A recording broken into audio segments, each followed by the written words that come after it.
Andre Berto and Devin Alexander, two veterans looking to stay relevant. Berto pulls it off. Let's talk about it. In 5, 4, 3, 2, 1.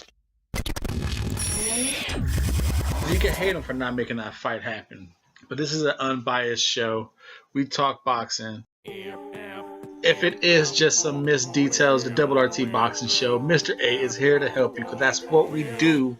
We talk that boxing, spit that fire on the internet, dragging on the net, hashtag dragging on the net. Follow me at Twitter at RRTB Show. Double RT, the Double RT, the Double RT Boxing Show with Mr.A.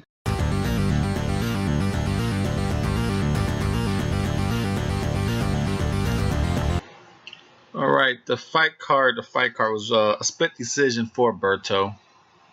As you can see, it is daylight, and as you're well accustomed to the show, I work on about 90% of fight nights. I work and I come home, DVR the fights, and I spend the weekend catching up on USA fights, Spain fights, UK fights, and catching up on the Berto fight in the daylight.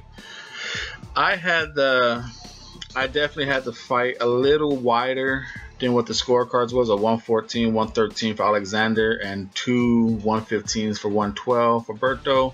I had it 116, 111 for Berto, but rounds 9 and 10, they were toss-up rounds for me. Could have went either way. I gave them to Berto.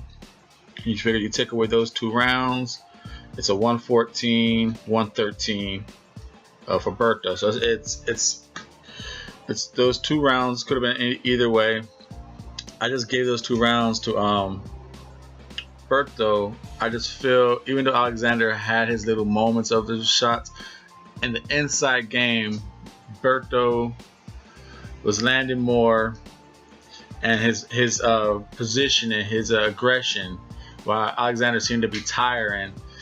It's moments like that when you got to judge, at least for me.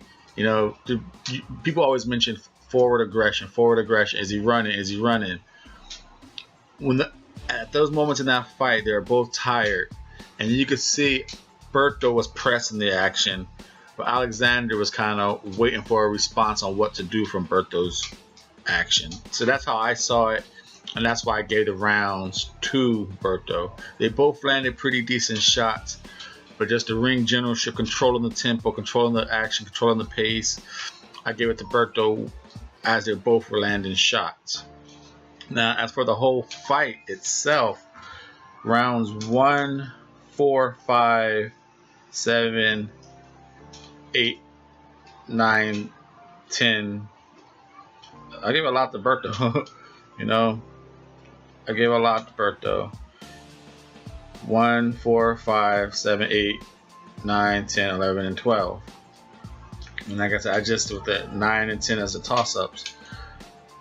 Alexander came out strong in round 2. He landed good. Landed a nice right hand. Round 2, Berto was already starting to complain towards the ref. You can see that a lot in Berto's fights. If you get up into him and put it on him, he'll start looking for the ref for help, much like Adrian Broner does. And in round 3, it could have been questionable. Even though Alexander scored a beautiful, came with a nice right cross and then boom, hit him with a straight left. Obviously, the left landed and it wobbled Berto. Was he gonna fall? Who knows? Because right after he hit, because he came with the left, sidestepped with a straight left, and Berto was going, and he was in one of these motions. He was leaning forward, and Alexander went around him and cracked him on back of the head. So it's hard to say, was that left the one that sent him down, or was that crack on back of the head? And then Alexander even swung another one, and I don't know if it grazed or he completely missed it, but he went 2 shots behind the head. So it could have been real close to say, hey, you know what? This knockdown's waved off, but the referee gave him a knockdown, and that was in round 3. But after that, round 4, Berto was looking for the ref for complaint. That's why he just said, fuck it. He just started throwing, and he just upped the tempo, And I gave Berto that round just for, upping the tempo, working the body.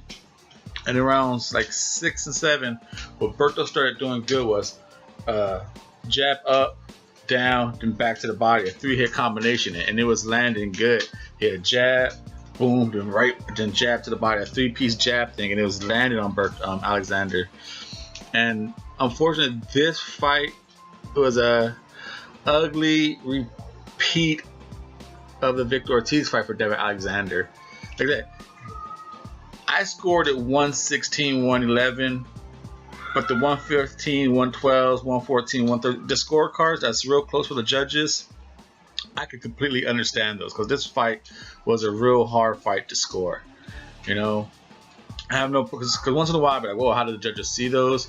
Maybe people are saying like, hey, well, Mr. A, how the hell you get 116, 111? You know, like I said, it's a couple swing rounds in there, and it's a real close fight. So but Alexander just faded. He just faded like around 7 through 10.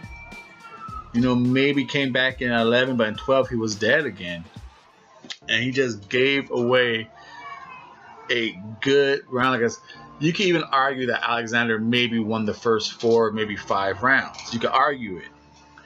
But his energy just died down, because when they were in close, they both were hugging and wrestling, expanding energy. And then Berto was ripping the body, you know, doing a good job of holding one arm and just ripping the body. Alexander landed a couple times. For me, the telling point in this fight was in round 7. Round 7 is where this fight really changed. It's within the 45-second mark of round 7. Berto does a nice little jab up, and then bow, hits Alexander with a right body stab to the jab. Body stab, jab, and just gets him right in the mid. It's about 40 to 45 seconds at the end of round 7. And Alexander eats it up to this midsection. He stumbles back, but he comes back, and you could just see within like the 3 seconds, something changed in Alexander. He went like heavy on his feet. That body stab jab in round 7 at the end with the 45-second. If you got time, go check it out. Tell me, leave a comment what you see. I think that one punch was the changing of the fight. Alexander completely did not look the same after that punch. He came out in round 8 a little heavy on his feet, a little sluggish. He couldn't throw. I don't know if he recovered, because from that shot, Berto kept it on him. And then I don't think that 1 minute in between rounds was enough. I think that one punch of the 45-second really swayed it for Berto. If you believe a one punch could change a fight, I think it was that one body shot that changed this whole fight. Like I said, tough fight, back and forth action. They each had their moments when they landed clean headshots. But this fight was mainly on inside grappling, ugly inside body shots, and once in a while from the body shots came a clean headshot. Real hard fight to score. It was a more of the other attributes: ring control, ring generalship, aggression. You had to put those attributes into this fight, and I gave it to Berto. This is the Double RT Boxing Show. I'm your host, Mr. A. Thank you for tuning in. If you have not hit that thumbs up, you could kindly do that now. That'd be appreciated. Help get this show noticed. And not only this show, help get your show noticed. Subscribe if you have not already. I'm your host, Mr. A. And don't forget, if you watch this video, leave a comment down below if you have the time. Go check out the body shot at 45 seconds of round 7. Tell me what you think. Did it change the fight? Follow me at Twitter, RRTB Show, RRTB Show, #DragonOnTheNet. Thank you for your time and support.